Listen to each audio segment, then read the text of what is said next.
करते हैं और फिजिक्स पोर्शन में पहला क्वेश्चन है कि स्ट्रेस एंड स्ट्रेन के डायमेंशन क्या हैं। क्वेश्चन नंबर 1 2 3 इसको देखिएगा। तो भाई आप स्ट्रेस का डायमेंशन बखूबी जानते हैं, इट इज फोर्स पर यूनिट एरिया, और ये होता है फोर्स का डायमेंशन MLT-2 और ये एरिया का डायमेंशन होता है L²। ये ऊपर जाकर ML1 और -2 से क्या बन जाएगा, -1 NT-2। ये स्ट्रेस का है, जबकि स्ट्रेन का कोई डायमेंशन नहीं होता। Strain is unitless. अगर स्ट्रेन यूनिटलेस है तो स्ट्रेन का कोई डायमेंशन नहीं होता। द करेक्ट आंसर इज, हमारे पास क्वेश्चन नंबर 1 2 3 में करेक्ट ऑप्शन है ML-2 T -2 है या -1 है? -2 तो नहीं आता। स्ट्रेस है ना, फोर्स पर यूनिट एरिया, तो L-1 और ये ऊपर जाकर तो 1 -2 -1 बन जाएगा। क्या इसमें नहीं है? एक मिनट, पहला ऑप्शन तो गलत है ना। दूसरे ऑप्शन में ML-2 T-2 लिखा है। ये -2 नहीं, क्या होना चाहिए, -1 होना चाहिए। दूसरा तो वैसे भी गलत है क्योंकि स्ट्रेन के लिए डायमेंशन हो ही नहीं सकता। It mean the correct option is option D, non of these. और एरर ये है जनाब कि इधर L-1 आता है, लेकिन इन्होंने क्या लिखा है, -2 लिखा है। -1 होना चाहिए। 124 please. Ratio of prefixes nano and milli. भाई नैनो एंड मिली का रेशियो क्या बनता है? यू हैव टू से 10⁻⁻9 एंड 10⁻3। इट इज -9, ये ऊपर जाएगा तो +3, 10⁻6।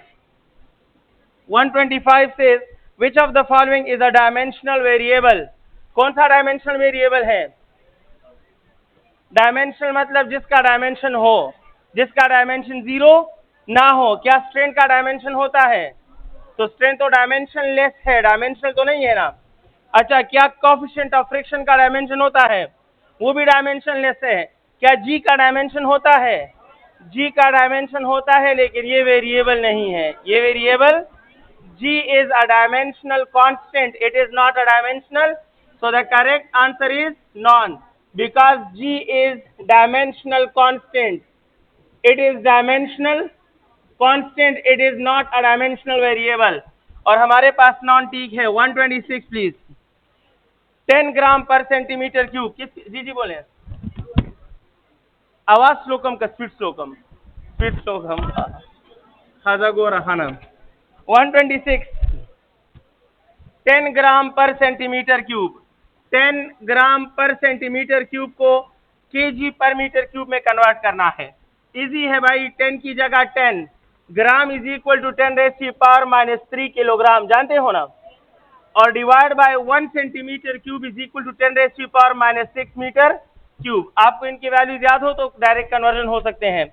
1 ग्राम 10⁻³ किलोग्राम और 1 सेंटीमीटर क्यूब 10⁻6 मीटर क्यूब।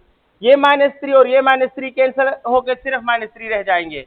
ऊपर जाएंगे जनाब तो 10 और ये हो जाएगा 10 का power 3। So it can be equal to 10 का पावर 4 एंड 10 का power 4 is 1 2 3 and 4। The correct answer is option D सही है। इसमें करेक्ट ऑप्शन है डी। 127। 127 क्या है समझता?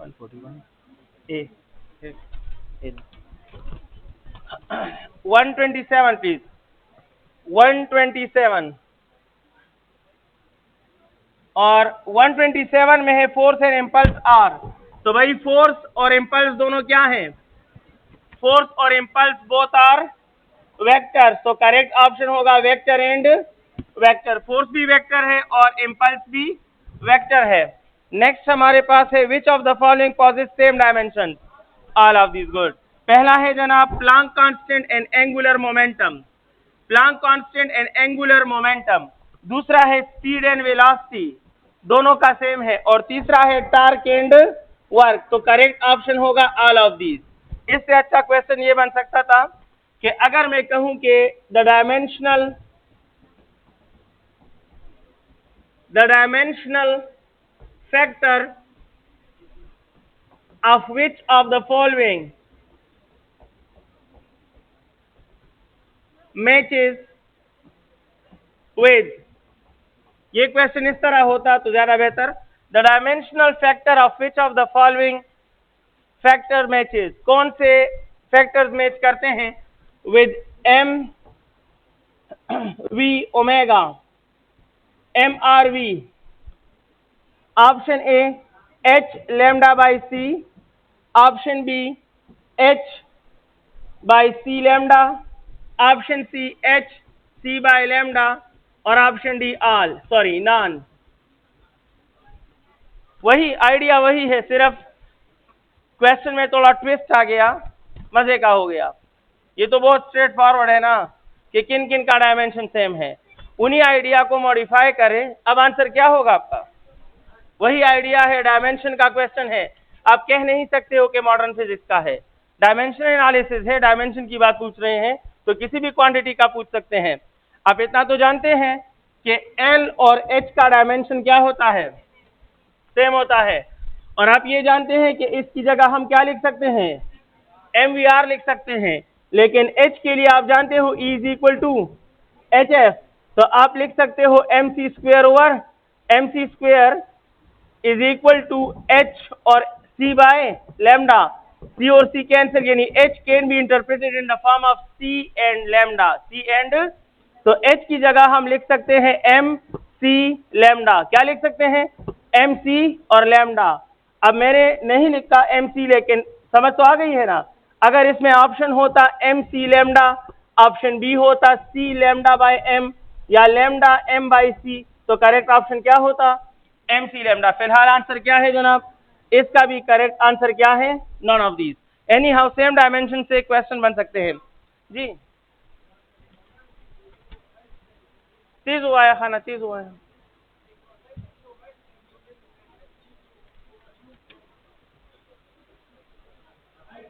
हाँ ठीक है, आपसे इत्तेफाक की बात है कि आपने हाइट और लेंथ ले लिया, but that are not authentic symbol, that are not, h is an authentic symbol of Planck constant and L is the authentic symbol of angular momentum।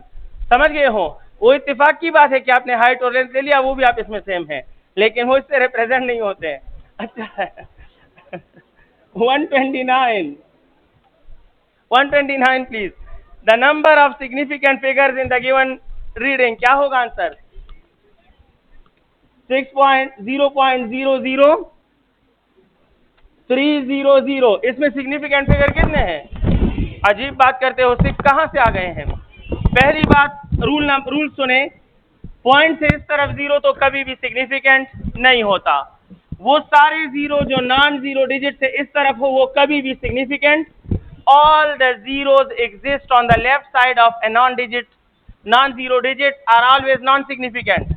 अब ये 3 is always significant, non-zero is always significant। If it is significant, तो अब आखिरी दो की बारे में बात है। तो भाई राइट साइड पे जीरो के बारे में सिंपल रूल है, अगर रीडिंग में डेसिमल पॉइंट है तो वो भी सिग्निफिकेंट है, अगर रीडिंग में डेसिमल पॉइंट मौजूद है तो ये भी सिग्निफिकेंट है। And the correct answer is हमारे पास 3 आंसर सही है। राइट साइड पे जीरोस के रूल्स आप पढ़े, 3 रूल्स हैं टोटल। 130 डीलिंग 130 4.123 by 4.123 plus 3.4321, इसका आंसर रूल्स के मुताबिक बताओ। तो आंसर बनता क्या है पहले वो समझा दो मुझे। आप कहें सर आंसर तो बनता है 7.5551 बनता है, ठीक है 7.5551, ये एक्चुअल आंसर। अब रूल के मुताबिक कितने डिजिट्स होने चाहिए? तो एडिशन के रूल जानते हो कि दोनों की अनसर्टेनिटी मालूम करो, जिस नंबर में अनसर्टेनिटी ज्यादा हो उसमें जितने डिजिट्स होंगे आंसर में भी वही होंगे। इसकी अनसर्टेनिटी हमारे पास बनती है 0.001 और इसकी अनसर्टेनिटी बनती है 0.0001। तो ये अनसर्टेनिटी क्या है? और जिसकी अनसर्टेनिटी ज्यादा हो उसमें जितने डिजिट्स होंगे आंसर में भी वही होने चाहिए। एडिशन एंड सब्ट्रैक्शन का तरीका यही है। अगर ये मल्टीप्लीकेशन होता तो डायरेक्ट जो कम तादाद है वही होगी। लेकिन याद रखिए, अगर मैं इस रीडिंग को इस तरह ले लूं, इंपॉर्टेंट पॉइंट ये है, गौर करें प्लीज, अगर मैं इस रीडिंग को ऐसे ले लूं कि 3214 पॉइंट, अभी भी इसकी अनसर्टेनिटी सबसे अनसर्टेनिटी ज्यादा है और इसमें कितने डिजिट्स होंगे? अब आपके आंसर में 4 नहीं, 1 2 3 4 5 6 और 7, और आपने आंसर को 10 के पावर में इस तरह कन्वर्ट करना है कि टोटल 7 डिजिट तक आप जा सको। कुछ समझ आ गई है? मतलब यह है कि ये जहन में मत रखिए कि एडिशन और सब्ट्रैक्शन में नंबर ऑफ डिजिट हमेशा कम के बराबर होंगे।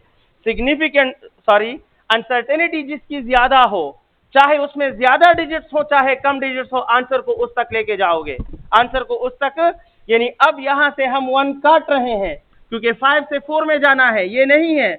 लेकिन अगर इधर कुछ हिस्सा होता तो फिर हम इसको मजीद एक्सपेंड करते। कैसे एक्सपेंड करते? आप इसके साथ लगाते, एक और डिजिट लगाते और 10 का पावर 1 लेते, एक और डेसिमल पॉइंट उस तरफ लेके जाते 0 के साथ और एक और 10 का पावर लेते। तो 10 के पावर से एडजस्टमेंट कर करके आप इसके डिजिट्स को मुकर्ररा डिजिट तक लेके जाते। फिलहाल हमारा आंसर क्या है? शाबाश, फिलहाल हमारा आंसर ये है कि हमें कितने डिजिट्स करने हैं इसमें? 4, और इसमें कितने हैं? 1 2 3 4 एंड 5। तो ये लास्ट डिजिट हटा दो, चूंकि ये 5 से कम है तो सेकेंड लास्ट पे कोई फर्क नहीं पड़ेगा। And 7.555 is the correct answer. कौन सा ऑप्शन ठीक होगा? ऑप्शन ए सही आंसर है। नेक्स्ट क्वेश्चन है 131, solving question number 131 on board. 131 से जी कौन बोल रहे हैं? हाथ उठाएं। उस क्वेश्चन की समझ नहीं आई, मैंने जो इसे एक्सपेंड किया इसकी समझ नहीं आई। देखिए, हमने 130 को डिस्कस किया इस तरह। 130 हमारे पास क्वेश्चन है। क्वेश्चन 130 ये है कि 4.123 प्लस 3.4 किधर गया, 3.4321, इसका आंसर रूल्स के मुताबिक क्या होगा? सिंपल सा डिस्कशन है। आप एडिशन सब्ट्रैक्शन का रूल पढ़ चुके होंगे।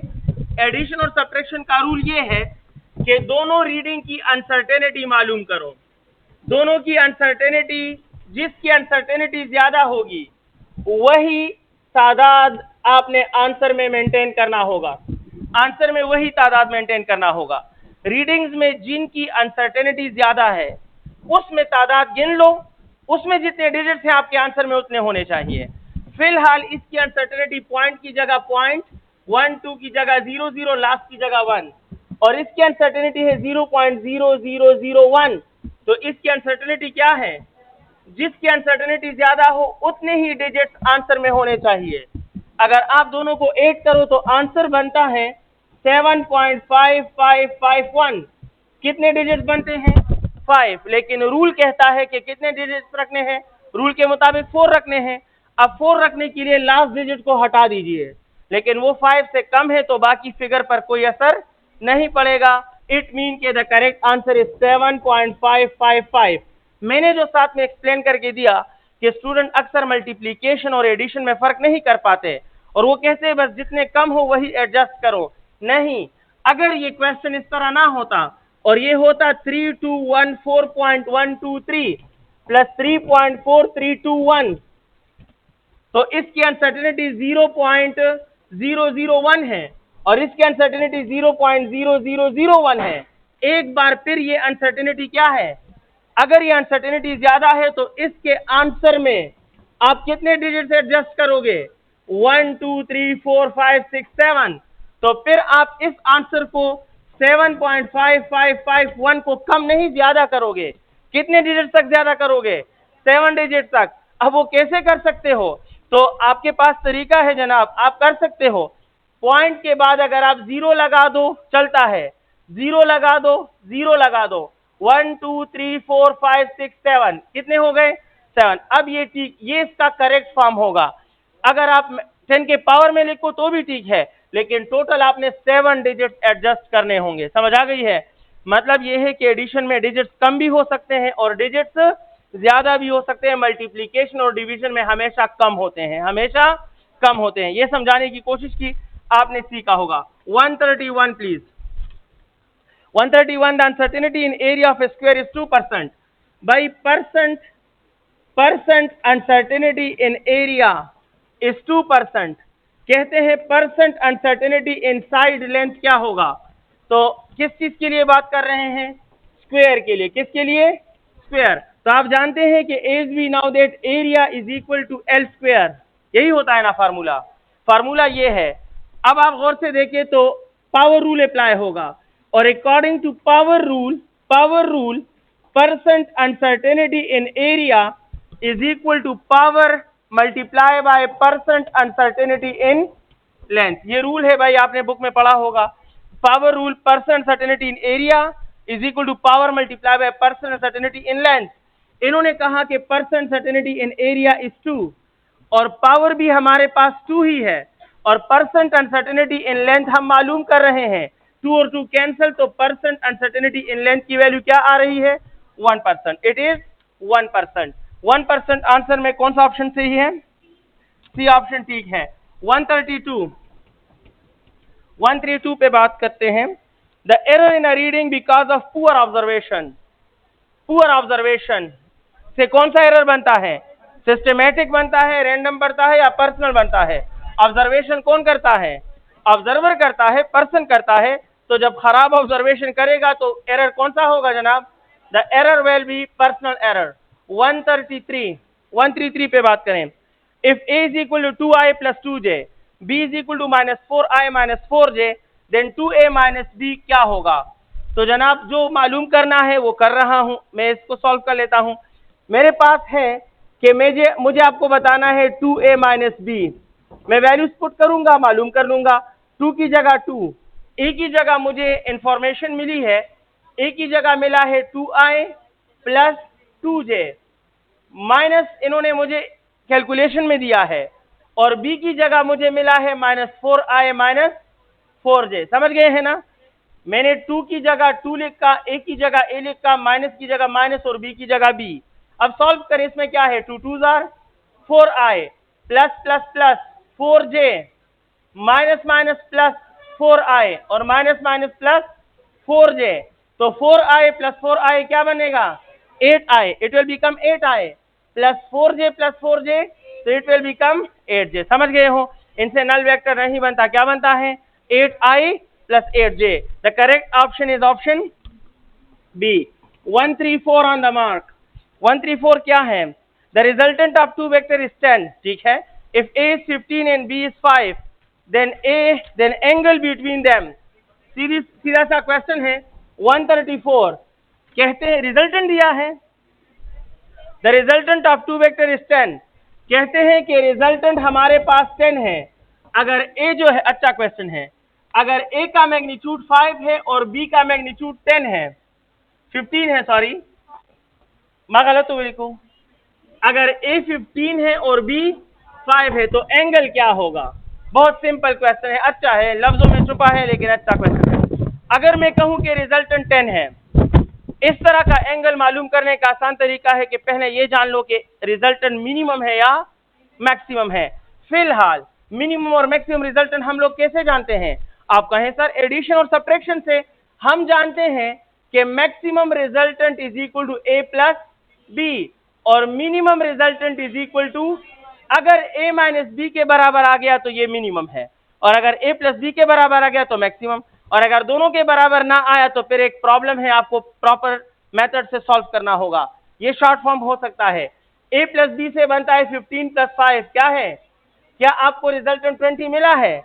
और जब रिजल्टेंट मैक्सिमम नहीं है तो ये एंगल 0 डिग्री, क्योंकि मैक्सिमम रिजल्टेंट किस एंगल पर होता है? तो 0 तो नहीं है, बात खत्म। 0 रेडियन या 0 डिग्री है ही नहीं। लेकिन सब्ट्रैक्शन में देखें तो 15 माइनस 5 क्या बनता है? इसका मतलब कि जो रिजल्टेंट हमें दिया गया है वो दरअसल कौन सा रिजल्टेंट है? और पूरी दुनिया जानती है कि मिनिमम रिजल्टेंट किस डिग्री पर होता है? पाई 180 डिग्री या पाई रेडियन। इनमें से जो भी मौजूद है वो ठीक है। The correct option is option C सही है, 180 डिग्री। नेक्स्ट क्वेश्चन को देखिएगा, 135। Solving question number 135। What is the x component in the given figure? इस गिवन फिगर में एक्स कंपोनेंट क्या होगा? मालूम कर सकते हो? ये हमारे पास x एक्सिस है, ये y, ये वेक्टर है a और इधर एंगल मिला है 60। हमें इस a का x कंपोनेंट चाहिए। x component mean the component of x along x axis, the effect of a along x axis. इस a का जितना असर, इस a का जितना असर x एक्सिस पर होता है वो इसका x कंपोनेंट कहलाता है। Component actually effect in a dimension. The effect of A along X is X component and the effect of A along Y is its Y component. अगर एक वेक्टर सिर्फ Y एक्सिस पर है तो X axis पर उसका effect भी नहीं होता और उसका कंपोनेंट भी नहीं होता, और अगर एक वेक्टर सिर्फ X एक्सिस पर हो तो Y एक्सिस पर उसका इफेक्ट भी नहीं होता और उसका कंपोनेंट भी नहीं होता। तो component actually represent the effect of vector along a particular axis. अगर ये कहते हैं कि a का x कंपोनेंट मालूम करो, सो दे एक्चुअली वांट कि हम a का वो इफेक्ट मालूम करें जो अलोंग x एक्सिस लग रहा है। हम इसको कंपोनेंट में बदल सकते हैं। अगर आप देखें तो एक कंपोनेंट ये बनता है और एक कंपोनेंट ये बनता है। ये इसका x कंपोनेंट है और ये इसका y। अगर मैं पूछूं why it is the x component, तो ये मत कहना कि it is parallel to x axis. Actually it is the component या it shows the effect of a along x axis. ये a का वो कंट्रीब्यूशन है जो x एक्सिस पर है। Anyhow हमें तो ये मालूम करना है और it is equal to a cos of theta, लेकिन ये थीटा जानते हो कौन सा होगा? a cos थीटा और a sin थीटा के फार्मूलों में थीटा पर एक पाबंदी लगी है और वो पाबंदी ये है कि ये x एक्सिस को टच करेगा और y कंपोनेंट को फेस करेगा।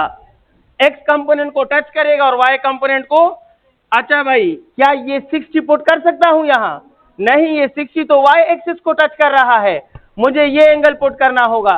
अगर ये 60 है तो ये कितना है?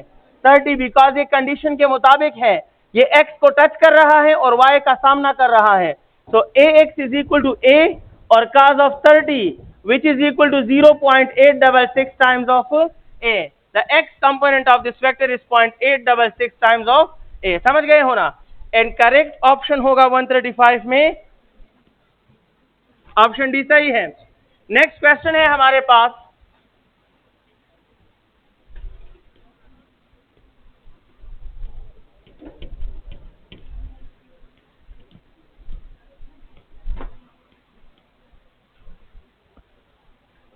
क्वेश्चन नंबर 136 सॉल्व कर रहा हूं। 136 में है the dot product of two vectors is 12। Okay, if they are parallel and magnitude of one is 4, then what is the magnitude of second?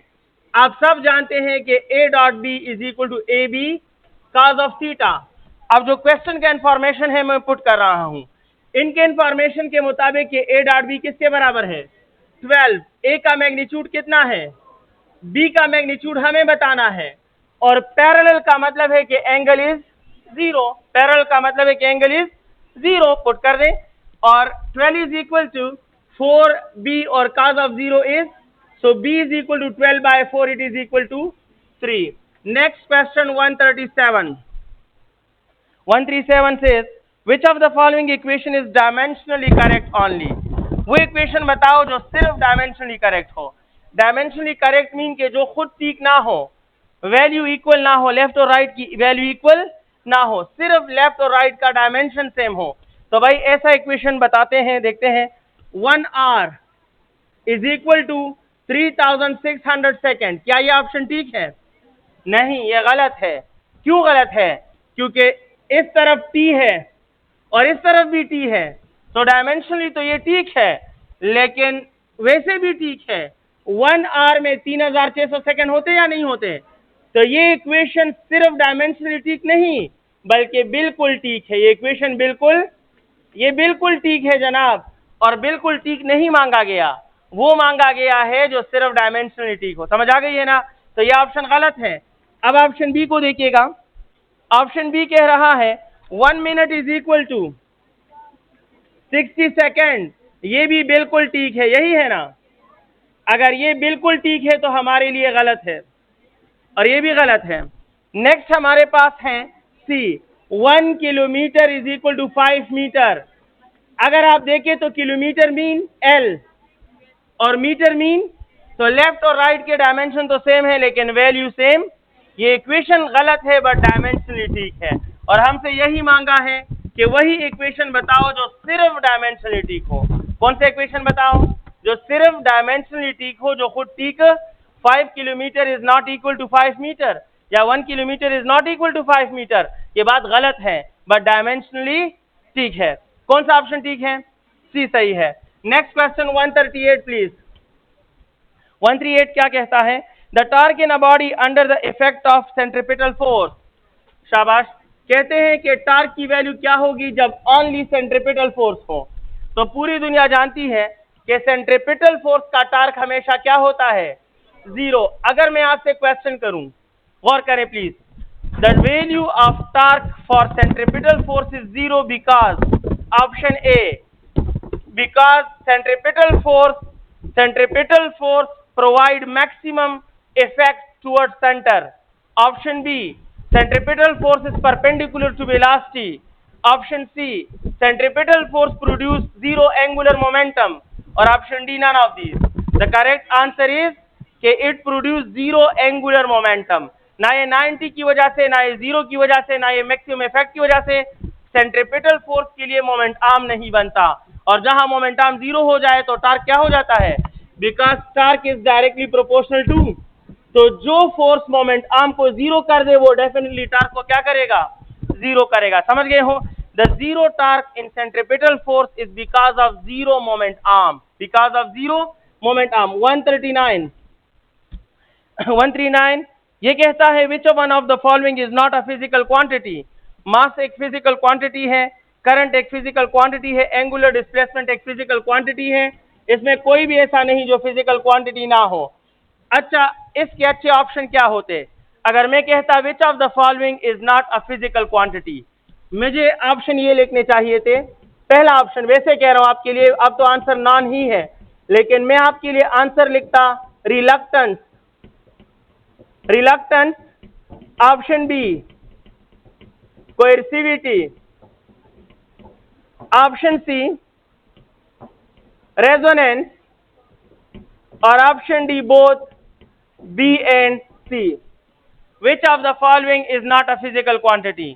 अब बताओ शाबाश, वो तो आसान है, हमारा मास वो तो क्लास 9-10 के लिए होगा। अब क्या होगा? इनमें से कौन सी क्वांटिटी नहीं है? शाबाश।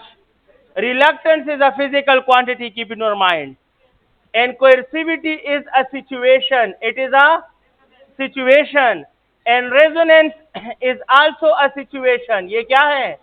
सिचुएशन। तो करेक्ट आंसर क्या होगा? Both B and C. समझ गए हो? रेजोनेंस भी सिचुएशन है और कोएर्सिविटी भी।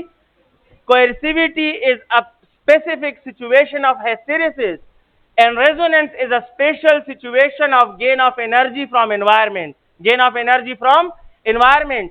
और रिलक्टेंस अपोजिशन है और हर अपोजिशन एक फिजिकल क्वांटिटी है, हर अपोजिशन एक फिजिकल। तो सिर्फ ये फिजिकल क्वांटिटी है, बाकी ये दोनों सिचुएशन है, ये फिजिकल क्वांटिटी नहीं है। समझ गए हैं?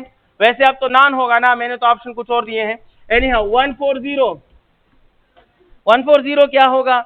140 says aerodynamics deals with the study of motion of matter in air, motion of matter in air।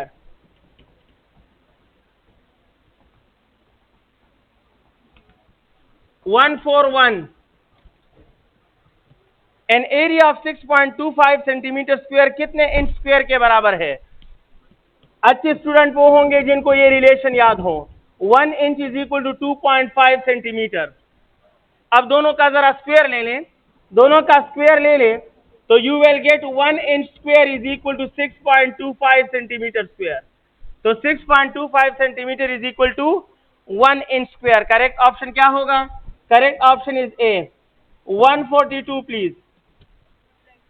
142 1 light year is equal to, इसमें करेक्टनेस किया था, जिसमें 10 का पावर +15 है, मेरे ख्याल में यही ठीक है, जानते हो ना? तो आई डोंट नो आपको ए का +15 बताया है या डी का +15 बताया है। डी का बताया था, +15 है भाई। 1 light year is equal to 9.46 into 10⁻⁻15 metre, इतने के बराबर होता है। अब ये ऑप्शन डी है या ए है, उनमें से एक ठीक है। सॉल्व करना चाहो तो कर भी सकते हो। आप जानते हैं ना S is equal to V T जानते हैं, इससे सॉल्व करते हैं। अगर आप इसको वन लाइट एयर कह रहे हो तो इसी से लफ्ज आपने ले लिए, वन लाइट मीन के वी क्या बन जाएगा, सी बन जाएगा। आपने लाइट ले लिया तो वी सी बन गया, और एयर मीन ये एक साल बन जाएगा, ये क्या बन जाएगा, तो सी होगा 3 इंटू 10⁸ और साल हो जाएंगे 365 डेज, यही है ना। और फिर डेज की जगह ये बाकी तो लिखोगे, डेज की जगह लिखोगे 24 आवर, फिर 24 आ जाएगा और आर की जगह लिखोगे 3000 एंड फिर ये सारे डिजिट्स आप इसमें मल्टीप्लाई करो, यू विल गेट 9.46 इंटू 10⁻⁻+15। शाबाश। नेक्स्ट हमारा क्वेश्चन है 143 ऑन द मार्क। इसमें कह रहे हैं uncertainty in the volume of sphere is how much of its radius if its radius is 2.5। कहते हैं 143 कहते हैं कि percent uncertainty in volume of sphere क्या होगा, ये आप बता दें। अगर रेडियस जो है वो 2 पॉइंट दिया है 2.5 सेंटीमीटर, अगर स्फीयर का रेडियस 2.5 सेंटीमीटर है तो आप बताएं कि परसेंट अनसर्टेनिटी इन वॉल्यूम क्या होगा। आसान तरीका यह है कि आप रूल डिटेक्ट करें, और हम जानते हैं कि वॉल्यूम ऑफ स्फीयर जो होता है that is directly proportional to radius का पावर क्यूब। इसके अलावा कोई और फैक्टर इसमें नहीं है। तो इट मीन कि हम अनसर्टेनिटी ऑफ वॉल्यूम मालूम करेंगे कौन से रूल से, और पावर रूल कहता है कि percent uncertainty in volume will be equal to power multiply by percent uncertainty in radius, ये रूल है। तो भाई percent uncertainty in volume is equal to power, यहाँ क्या है 3 है, multiply by percent uncertainty in radius. इसको आपने पढ़ा है, आप जानते हैं कि it is equal to reading absolute uncertainty divide by value multiply by 100। Absolute uncertainty divide by value multiply bye, उसको समझ नहीं आएगी जिसने रूल नहीं पढ़े, क्योंकि यहाँ मैं रूल बता रहा हूँ, समझा नहीं सकता हूँ, समझ गए हो ना। मैं कहूंगा कि भाई ये रूल है, अब आपने बुक में नोट्स में कहीं ये रूल पढ़ा है तो ठीक है, नहीं पढ़ा तो ये रूल इधर मैं रीडिंग से समझाऊं और फिर सॉल्व करूं, आई थिंक ये पॉसिबल नहीं है, आपको याद ही रखने होंगे। तो 3 अपनी जगह पे, और एब्सोल्यूट वैल्यू यहाँ कितनी है, शाबाश 2.5, इसकी एब्सोल्यूट पॉइंट की जगह पॉइंट और 5 की जगह 1 मल्टीप्लाई बाय 100, ये पॉइंट को ले ओढ़ा 25 multiply by 4 and the answer is 12%। The correct answer is 12%। Correct option जो है वो क्या होगा, सी होगा। 144 solving question number 144 for you. The unit of mass in British engineering system was, British engineering system में मास का unit क्या था, पाउंड। 145 पॉइंट्स आए। What are the dimensions of gravitational constant G, इसको ऐसे सॉल्व करें। आप गौर से देखिए, F is equal to G m1 m2 by R square. Easily solution ऐसे करें, फौरन हो जाएगा। अगर आप कैंसिलेशन लेफ्ट और राइट पे अलग अलग करोगे इजी होगा। फोर्स का डायमेंशन न्यूटन, और न्यूटन होता है केजी मीटर पर सेकेंड स्क्वायर। जी का तो हम मालूम कर रहे हैं, ये मास भी केजी और ये मास भी, और रेडियस की जगह मीटर स्क्वायर। 1 केजी को क्या कर देगा, अब इस जी को अकेला छोड़ दें तो ये वाला केजी जब इधर आएगा तो केजी -1 बनेगा या नहीं, इधर +1 है तो उधर -1। ये मीटर स्क्वायर इस मीटर के साथ मिलकर मीटर क्यूब बनाएगा या नहीं, ये सेकंड स्क्वायर ऊपर जाकर सेकंड -2 डेवलप करेगा, और राइट साइड पे सिर्फ जी रह गया। अब केजी की जगह m-1, इसकी जगह l क्यूब और सेकंड की जगह t-2। समझ गए हो। So the dimensional analysis of capital G is आपके सामने है। कौन सा ऑप्शन ठीक है, ए सही है। 145 में ए ठीक है।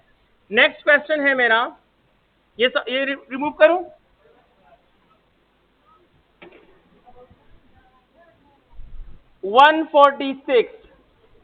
Solving question number 146. The ratio of CGS to SI unit for the value of G. कहते हैं कि G की वैल्यू ले लो CGS सिस्टम में और G की वैल्यू ले लो SI यूनिट में और दोनों का रेशो बताओ कि वैल्यू के रेशो क्या होंगे। CGS सिस्टम में और MKS या SI सिस्टम में दोनों वैल्यूज का रेशो क्या होगा। तो भाई मैं सॉल्व करूंगा, आप गौर से देखिए। SI में ये होता है, मैं नीचे लिख रहा हूं 6.67 10⁻⁻11, जानते हो ना, ये तो SI में है और आप जानते हैं इसके साथ है न्यूटन मीटर स्क्वायर पर केजी स्क्वायर, ये SI यूनिट्स हैं। अब आप गौर से देखें, खैर है क्लास के बाद सो जाइएगा सुकून से। 6.67 10⁻⁻11 न्यूटन मीटर स्क्वायर पर केजी स्क्वायर, इसकी जगह 6.67 अपनी जगह पर, 10⁻⁻11 अपनी जगह पर। आप देखिए क्या कर रहा हूं, ये न्यूटन जो है ये SI है, हमें CGS में जाना है, which is dyne and 1 newton is equal to 10⁵ तो इधर न्यूटन को हटाकर मैं इसकी जगह लिखूंगा 10⁵ और साथ में क्या होगा, डायन। कहानी अभी खत्म कहां हुई है, ये मीटर स्क्वायर है, इसे सेंटीमीटर स्क्वायर में लेके जाना है और मीटर इज इक्वल टू 100, तो metre square is equal to 100 multiply by 100 कितना बनता है 10⁴। क्या 10⁴, तो मीटर रह गया दरमियान में और मैंने इसकी जगह लिखना है 10⁴ सेंटीमीटर स्क्वायर। अब नीचे केजी स्क्वायर है, ये केजी स्क्वायर जो है ये इधर डिवाइड है, ऊपर जाकर मल्टीप्लाई हो जाएगा, तो मैं इधर लिख सकता हूं केजी स्क्वायर, लिख सकता हूं ना, लेकिन केजी स्क्वायर की जगह मैं ग्राम स्क्वायर लिखना चाहता हूं और 1 केजी इज इक्वल टू 1000 ग्राम, 10⁻³ लिख के, तो इसका स्क्वायर तो 10⁻ क्या बन जाएगा, इट मीन यहाँ 1 केजी स्क्वायर की जगह 10⁻6 ग्राम स्क्वायर हो जाएगा। अब नीचे SI यूनिट्स हैं और उसमें वैल्यू है, ऊपर जो वैल्यू है वो CGS है, समझ आ गई है, ये CGS सिस्टम के वैल्यूज हैं। अब ये वाला पूरी वैल्यू इस वाले पूरी वैल्यू को ठिकाने लगाएगा, सही है ना, खत्म। अब क्या होगा, अब ये होगा 10⁵, ये मेरे ख्याल में माइनस में आता है, ये माइनस में आता है, मैंने गलत लिखा है, यहाँ 1 केजी है, ये डिवाइडेड है ना, हाँ तो सही है ना, ये तो डिवीजन में है, तो इधर जाकर माइनस हो जाएगा और इधर जाकर प्लस, ऐसा नहीं है, इसको अलग सॉल्व कर रहा हूं। असल में आप इतने बिखरे हुए बैठे हो, कुछ इधर तो मुश्किल से सॉल्व कर रहा हूं, गौर करें please. G is equal to 6.67 10⁻⁻11 newton metre square पर केजी स्क्वायर, यही है ना, ये इसका फॉर्मूला है। आप गौर करें प्लीज, मैं इसको लिख रहा हूं 6.67 10⁻⁻11, न्यूटन की जगह लिख रहा हूं 10⁵ और डायन नहीं लिखना चाहता, मीटर स्क्वायर की जगह लिख रहा हूं 10⁴ सेंटीमीटर स्क्वायर नहीं लिखना चाहता, नीचे लिख रहा हूं 1 gram 1 KG and 1 KG is equal to 10⁶ gram, समझ आ गई है, 10⁶ ग्राम स्क्वायर। अब देखो ये माइनस में, जब ये ऊपर जाएगा तो 6.67 10⁻⁻11 10⁵ 10⁴, जब ये इसके साथ लिखूंगा तो किस फॉर्म में लिखूंगा, माइनस में, और मैंने इधर क्या लिखा है, तो ये माइनस में आता है जनाब। खबर अक्का की बियल सॉल्व की बिहार था सारा था, मेरे ख्याल में मैंने आपको समझा दिया है, तो इसको कैंसिल कीजिएगा, बाकी ऊपर CGS नीचे MKS या SI, 10 + 5 और +4 + 9 और -6, द आंसर इज 10⁻³ 10⁻³ आता है इससे, 10⁻³ इसका आंसर होगा, ऑप्शन सी सही है, सी ठीक है जनाब, जो भी है। 147 प्लीज, 147 ऑन द मार्क। ये है कि the number 3.52 rounded to 1 decimal place, 3.52 को 1 डेसिमल तक लेके आओगे, 1 डेसिमल जानते हो, डेसिमल पॉइंट के बाद एक डिजिट, तो इट मीन के 3 तो होगा, पॉइंट भी होगा, एक डिजिट रखना है। जब 2 को स्किप करोगे तो लेस देन 5 की वजह से इस पर कोई असर नहीं पड़ेगा, in the correct option is C. 148 please. जी जी, जब खाना दाया दे दा केजी डिनोमिनेटर के दे कना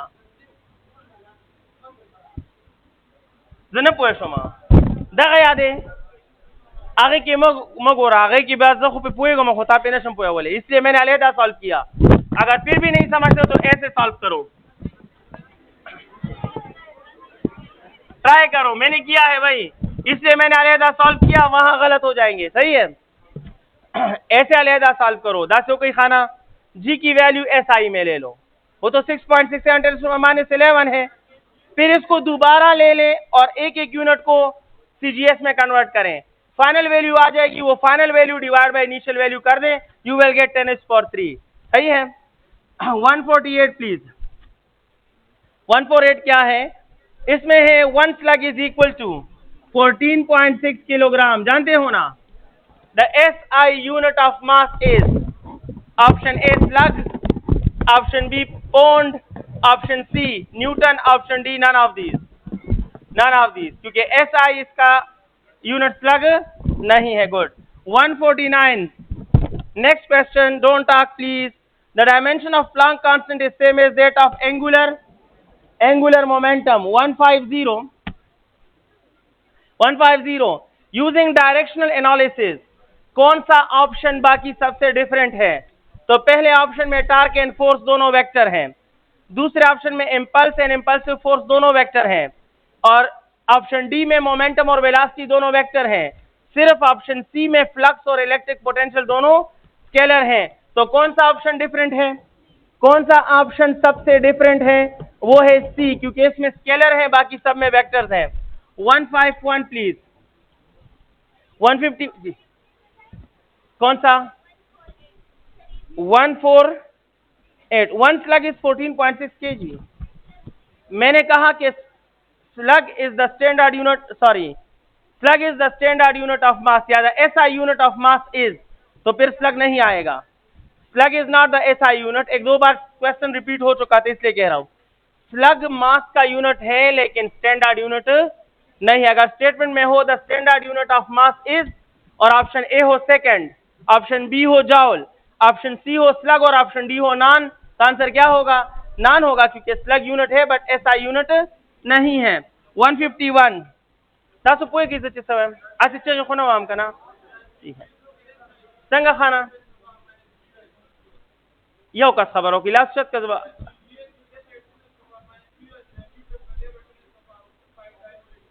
दवाई चिदा गलत राजी जिबिया सॉल्व कमा जबे ट्राई कमा हुई गोरे तासु वाई चिदा -3 राजी ऐसे जनरल खबर को कना, जनरल खबर को गोरा कॉमन सेंस पे यूज को दीवाई चे रेशो मालूम का, ठीक दरवा वाया का नजर तो सवाया मा तो हो आया द CGS से और the SI they come unit घाटी डेर खुले खबर कही कम यूनिट घाटी, शाबाश। Worry please, worry don't talk please. Come unit घाटी CGS घाटी का SI घाटी, तब वाई के सर देखिए किलोग्राम ही आगे के ग्राम वोडू के रेदा घाटते, तो पोष इट मीन के ऊपर यूनिट छोटे हैं, ठीक है ना खाना, और नीचे यूनिट क्या है। लेकिन आपको पता है छोटे यूनिट के साथ वैल्यू बड़ी होती है और बड़े यूनिट के साथ वैल्यू छोटी होती है। आप नहीं जानते 1 metre is equal to 100 centimetre, तो इट मीन के जहां छोटा यूनिट हो उसका कोफिशिएंट बड़ा होगा और जहां बड़ा यूनिट हो उसका कोफिशिएंट, यही तो कह रहा हूं, यही तो सेंस है जनाब, समझ गए हो कि जब ऊपर CGS है छोटे यूनिट, तो जो वैल्यू होगी वो वैल्यू क्या होगी? बड़ी होगी, और नीचे SI बड़े बड़े यूनिट है तो जो वैल्यू होगी वो क्या होगी? छोटी, और बड़ी वैल्यू डिवाइड बाय छोटी value, the answer must be in positive manner. समझ आ गई है? उस पोश खाना उस हमने पोश खुरे बदी पुई की खैर दे लावा ढेर दे संगा वाया वाया ब्याह वाया दा बर CGS ते दा लांदे MKS ते दा बोली CGS तारे दी हुई च CGS बाय SI का, तो नीचे तो SI रहेगा, सिर्फ ऊपर CGS में बदलना है ना। नीचे 100 मीटर है, नीचे क्या है? नीचे 100 मीटर है, ये SI है, और मैं आपसे कह रहा हूं यही वैल्यू CGS में ले लो और फिर दोनों का रेशो ले लो। तो जब मीटर को सेंटीमीटर में बदलूंगा, CGS मीन सेंटीमीटर, तो ये तो SI ही रहेगा, मैं तो SI के साथ ही रेशो ले रहा हूं, इसको तो चेंज नहीं कर रहा हूं। सिर्फ ऊपर वाली सीजीएस में लूंगा तो 100 का सीजीएस में जाऊंगा, 100 multiply by 100 it will become 10,000। तो ये तो ऐसा ही रहेगा क्योंकि मैंने सीजीएस और एसआई का रेशो लेना है, सीजीएस और सीजीएस का तो नहीं लेना, तो मैंने इसी को सीजीएस में बदल दिया और सीजीएस और एसआई का रेशो ले रहा हूं, तो ये इसको कैंसिल कर देगा and the answer will be 100। समझ आई है? इस तरह जी की वैल्यू नीचे एसआई में है और ऊपर सीजीएस में है। उस हमने पूछेगी डाटोन बराला नूर बदल के खबर हो पोए ना खबर है उस दान पखपला पोए का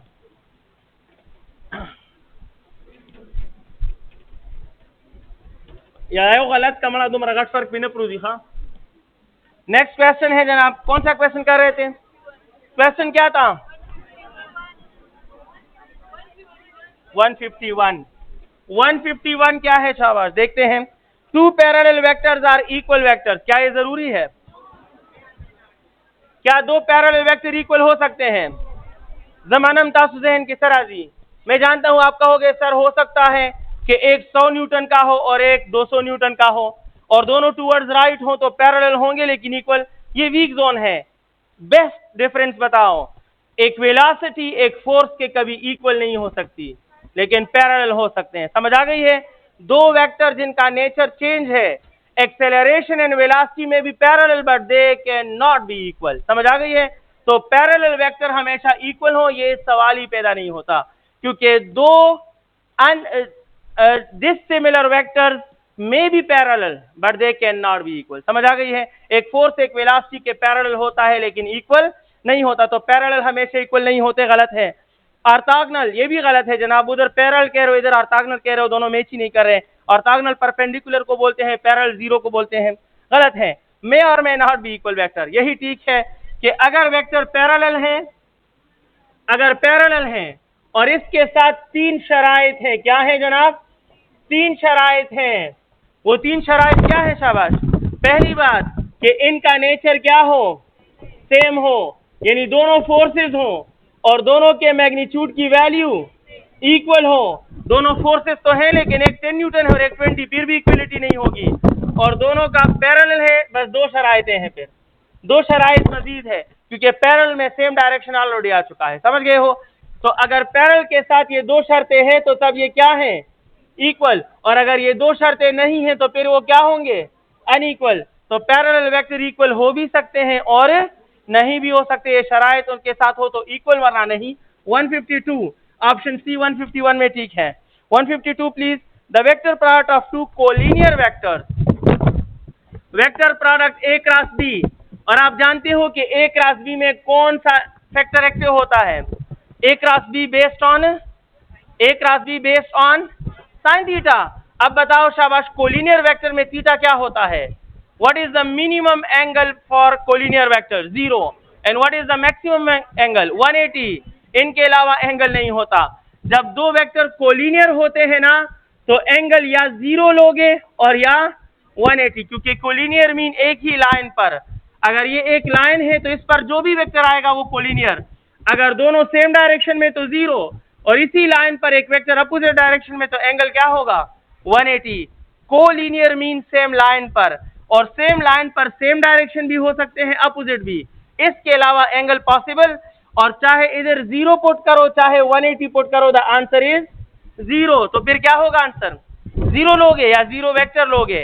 क्रॉस प्रोडक्ट का आंसर वेक्टर में होता है, तो 0 नहीं, द आंसर इज 0 वेक्टर या नल वेक्टर। अगर ये हो तो ठीक है, नहीं तो फिर 0 प्रेफर करें।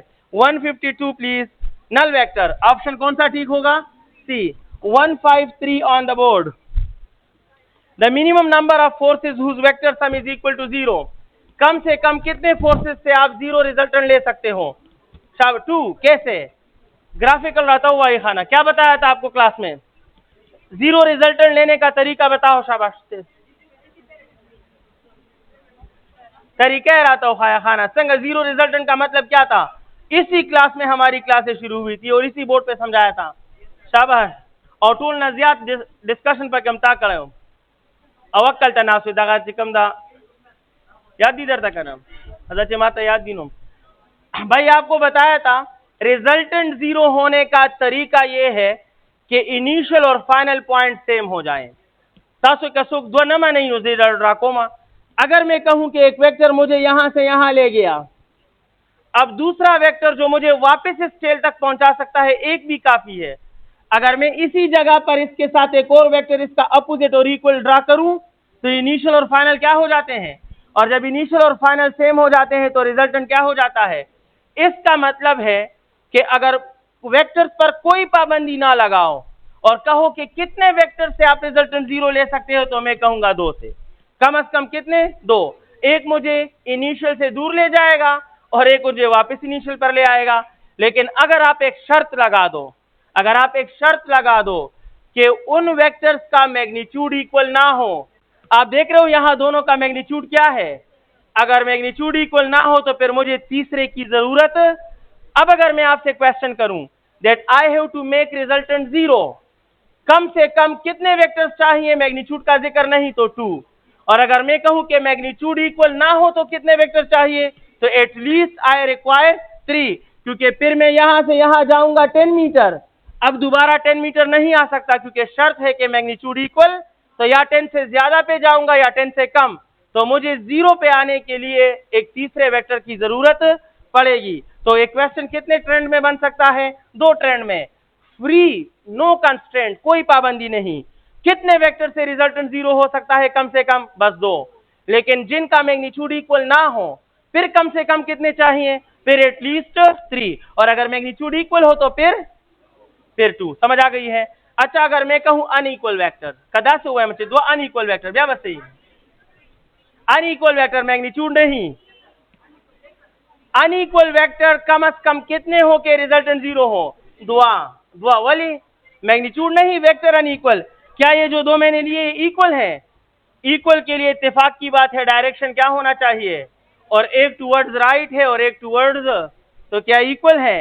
इट मीन कि अगर अनइक्वल वेक्टर्स कहूं तो 2, अगर अनइक्वल मैग्नीट्यूड कहूं तो 3, और अगर कुछ ना कहूं तो फिर भी 2। समझ आ गई है ना, ओके, आप समझ गए हो। अब इसका आंसर क्या होगा, शाबाश, 2। करेक्ट आंसर क्या है, 153 में करेक्ट ऑप्शन क्या है, शाबाश, 2, ऑप्शन ए सही है। और 154 प्लीज सॉल्व करें। The resultant of the sum of a vector with its negative vector, एक वेक्टर अपने नेगेटिव वेक्टर के साथ ऐड हो तो रिजल्टेंट विल बिकम 0 वेक्टर। जाहिर बात है अपने नेगेटिव वेक्टर के साथ कैंसिल हो जाता है। The minimum number of forces whose vector sum is equal, हो गया। The minimum number of unequal forces, अच्छा बताएं शाबाश, यहाँ अनइक्वल फोर्सेस कहा है, क्या ऐसा कहा है कि अनइक्वल मैग्नीट्यूड फोर्सेस। अगर अनइक्वल मैग्नीट्यूड का होता तो आंसर क्या होता, 3 होता, लेकिन अनइक्वल फोर्सेस तो F1 इधर से 10 न्यूटन और F2 इधर से 10 न्यूटन, रिजल्टेंट क्या हो जाएगा, कुछ समझ आ गई है। और दोनों F1 और F2 अनइक्वल है क्योंकि दोनों का डायरेक्शन सेम नहीं है। तासो पोए गई चीज सवाई मैम, बच्चे पोए छोड़ नो। करेक्ट ऑप्शन क्या होगा, 155 में करेक्ट ऑप्शन वंस अगेन क्या होगा, गोरवा का उम्दा स्टेटमेंट दा सिरा गए कना, the minimum number of unequal magnitude forces for 0 resultant, तो फिर आंसर क्या होता, 3। अब मैग्नीट्यूड नहीं फोर्स कहा है, इट मीन 2 से बन जाएगा। क्लियर, डायरेक्शन चेंज कर दो, अनइक्वल होगा। आप समझ गए हैं, ये अच्छी बात है। नेक्स्ट क्वेश्चन है हमारा 155 हो गया, 156 पे बात करूंगा।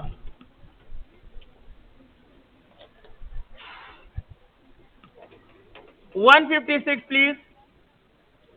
Vector A is this one, lies in, तो भाई vector A is equal to AXI plus AYJ, ये भी पॉजिटिव, तो it lies in first quadrant. 157, the sum of two vectors is maximum when the vectors are parallel. 158, two forces of magnitude 20 Newton and 10 Newton acts on a point, कौन सा इनका resultant नहीं हो सकता, तो भाई एक है 20 और एक है 10, तो मैक्सिमम होगा 20 प्लस 10 क्या 30, और मिनिमम क्या होगा 20 माइनस 10 तो 10, तो 10 से जो कम होगा वो गलत होगा और 30 से जो ज्यादा होगा वो गलत। अब ऑप्शन देखो, वो ऑप्शन उठाओगे इम्पॉसिबल के लिए जो 10 से कम या 30 से ज्यादा, कौन सा ऑप्शन ठीक है, 35 डी, ये गलत है जनाब, 35 नहीं हो सकता। 159 please, the density of 10 gram per centimetre cube. मेरे साथ ये तो ऑलरेडी हो चुका है ना, एक क्वेश्चन आया था, लेकिन ऑप्शन देखो 10 ग्राम पर सेंटीमीटर क्यूब, इससे बनता है 10 का पावर 4 kg पर मीटर क्यूब। ऑप्शन ए ठीक है, ऑलरेडी सॉल्व कर चुका हूं। 160 दो बार प्रिंट हुआ। The percent certainty in volume is equal to, किसके बराबर होगा? कहते हैं कि अगर एक वॉल्यूम है और वो L क्यूब के बराबर है तो इसकी परसेंट अनसर्टेनिटी का फार्मूला क्या होगा? तो अभी दो बार डिस्कस किया कि पावर रूल होगा, और पावर रूल मीन के power multiply by percent uncertainty in length. So it is 3 multiply by percent uncertainty in length. कौन सा ऑप्शन ठीक है? B. 161 the ratio of dimensions of pressure to force मालूम किया है। प्रेशर टू फोर्स ऐसे solve करें, फोर्स पर यूनिट एरिया पर फोर्स, तो it is equal to force by A force, ये और ये कैंसल, इट इज L-2। 162 क्या होगा? विच of the following is a dimensionless quantity? Force का डायमेंशन है, एरिया का है, एंगुलर एक्सेलरेशन या वेलोसिटी का है, स्ट्रेन डायमेंशनलेस है। 1 डे इज इक्वल टू, एक दिन कितने के बराबर होता है? 86,400 सेकेंड। 164 हमारा next question, the dimension ML-1T-2 represents what? ML-1T-2 क्या रिप्रेजेंट करता है? स्ट्रेस रिप्रेजेंट करता है। देखो ऐसे लिखें, मैं ऐसे सॉल्व करूंगा, मैं लिखूंगा ML-T-2, L क्या होगा? +1 है ना, +1 मैंने खुद ले लिया। फिर मैं लिखूंगा, इधर तो नेट -1 है, मैंने +1 लिखा, मल्टीप्लाई बाय L-2 ले लिया, क्योंकि -2 और +1 से क्या आएगा? -1। और मुझे पता है कि ये रेफरेंस में याद रखता हूं कि ये फोर्स होता है, और जब L² नीचे आएगा तो L2 बन जाएगा, और ये बन जाएगा फोर्स डिवाइड बाय एरिया, और मुझे पता चल गया कि ये किसका है? ये स्ट्रेस का। आपकी अपनी मर्जी है, मेरे लिए ये ट्रिक आसान है, आप एक एक ऑप्शन का डायमेंशन मालूम करके चेक कर सकते हो, आप पे कोई पाबंदी नहीं है। स्ट्रेस पहले ऑप्शन में है, आप जल्दी पालोगे। तो करेक्ट ऑप्शन है ए। 165 please. Which of the following quantities have the same dimension? Power, energy, torque. तो पावर का दोनों से सेम नहीं, लेकिन एनर्जी और टार्क का dimension 2 and 3। 166 please. Which of the following relation is dimensionally correct? Once again the same question. पहला option गलत है, वो तो डायमेंशनली ही गलत है। दूसरा ऑप्शन ठीक है, क्योंकि 5 kilometre is equal to 100 metre. वैसे तो ये बात गलत है, लेकिन डायमेंशन इसका भी L है और इसका भी, तो डायमेंशनली ये बात ठीक है। ऑप्शन बी सही है। 167 please. The Kelvin degree is the ratio of triple point of water, and 2673.1 Kelvin is equal to triple point of water. Water का ट्रिपल पॉइंट डिवाइड बाय 273.16, ये 1 केल्विन का या 1 डिग्री का डेफिनेशन है। कहां से उठाया है? SI यूनिट्स के डेफिनेशन से उठाया है। SI यूनिट्स के डेफिनेशन से, जैसे कि 1 मीटर का डेफिनेशन क्या है? It is the distance covered by light in vacuum in 1/299793458 seconds। इसी तरह हर यूनिट का एक रेफरेंस डेफिनेशन है, वहां से उठाया है। 165 प्लीज। 165 कम ही होगा खाना। 168 को देखिएगा। Which one of the following observation is more precise? आसान खबर है दिखाना, मैं आपको बताता हूं जी। 167 में आता है 1 केल्विन, कहते हैं कि 1 kelvin triple point of water को किस चीज पे डिवाइड करोगे? तो answer is 273.16, option A. 1 kelvin 1 degree वो टेम्परेचर होता है जो ट्रिपल पॉइंट ऑफ वाटर को 273.16 पे डिवाइड करने से आता है, वही होता है जी। यौम से वो गोरमा माने देखा चले ऑप्शन है। हाँ 167 273 गलत है जनाब, ए सही है। वेम दर तक नरवा आगे पर स्टेटमेंट की ऑलरेडी रेशियो लिख लेदा तो गोरा माता देखो गोरा अगर मैं कहूं a by b और मैं कहूं it is the ratio of a to no ब्या बत b अले ब्या 1 ओवर b ना लिखना। अगर मैंने रेशियो लिखा है स्टेटमेंट में तो फिर 1 ओवर b नहीं लिखोगे। अगर मैं कहूं कि ये x है और मैं कहूं x is the ratio of a to तो सिर्फ b लोगे, और अगर मैं कहूं x इज इक्वल टू तो फिर कहोगे a डिवाइड बाय b। समझ गए हो ना? तो रेशियो इन्होंने ऑलरेडी स्टेटमेंट में लिखा है 1 ओवर 273.16 गलत है, रेशियो स्टेटमेंट में है तो 273.16 लोगे, ए सही है। नेक्स्ट है हमारे पास 168 please. 168 which of the following observation is more precise. तो भाई बाकी डिटेल तो फिर कभी, लेकिन प्रिसाइज मालूम करने का आसान तरीका ये है कि जिसमें एब्सोल्यूट अनसर्टेनिटी सबसे कम हो, सबसे भाई जिस रीडिंग में एब्सोल्यूट अनसर्टेनिटी सबसे कम हो वो सबसे ज्यादा प्रिसाइज होगा। The reciprocal of absolute uncertainty is precision and the reciprocal of friction uncertainty is accuracy. तो यहां आप देख लें किस रीडिंग में एब्सोल्यूट अनसर्टेनिटी सबसे कम है।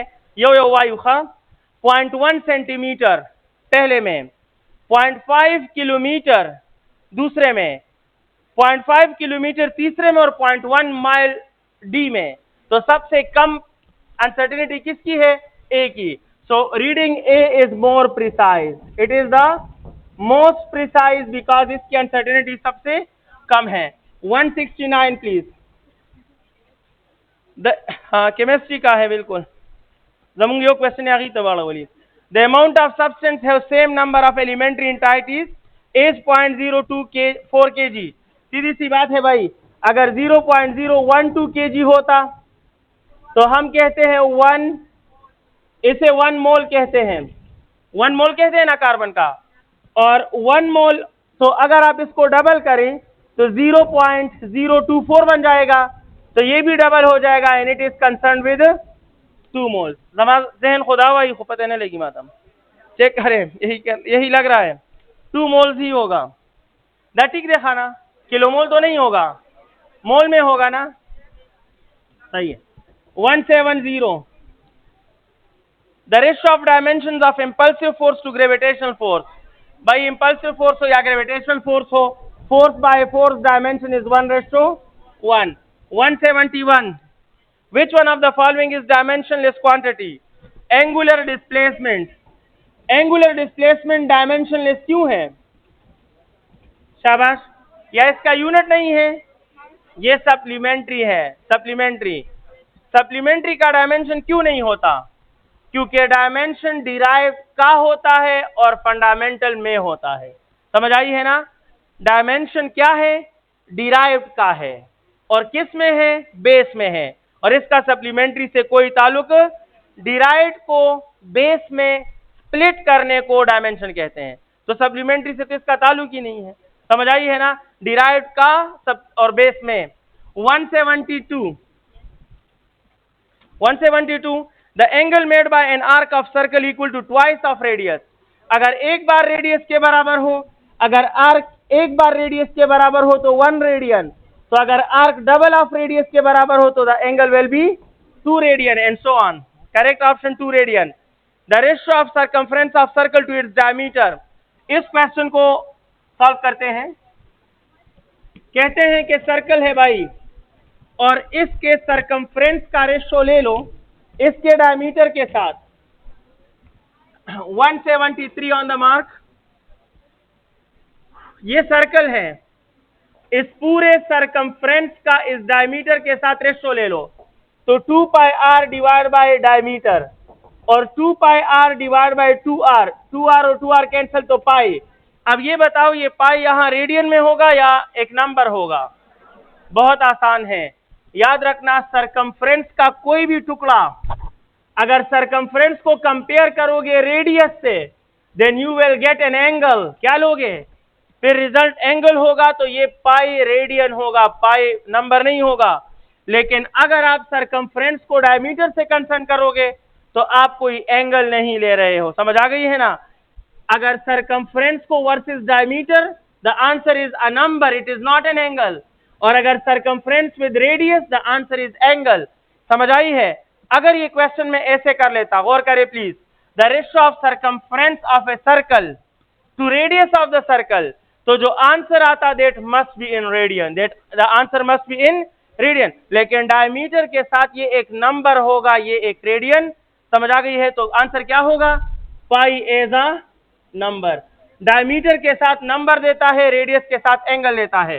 174 the ratio of surface area of a close sphere to its diameter, तो भाई area of sphere divide by diameter of sphere, area of sphere is 4 pi r square और डायमीटर इज 2r, ये और ये cancel, ये और ये cancel, the answer is 2 pi r।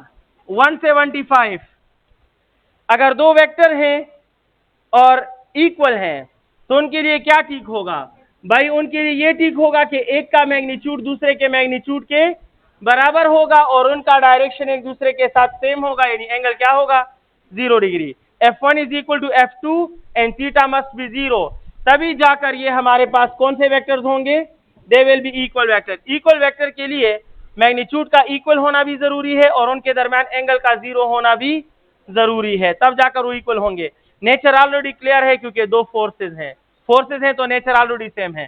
176 last question, एक वेक्टर है A is equal to I plus J plus K, तो इसका मैग्नीट्यूड क्या होगा?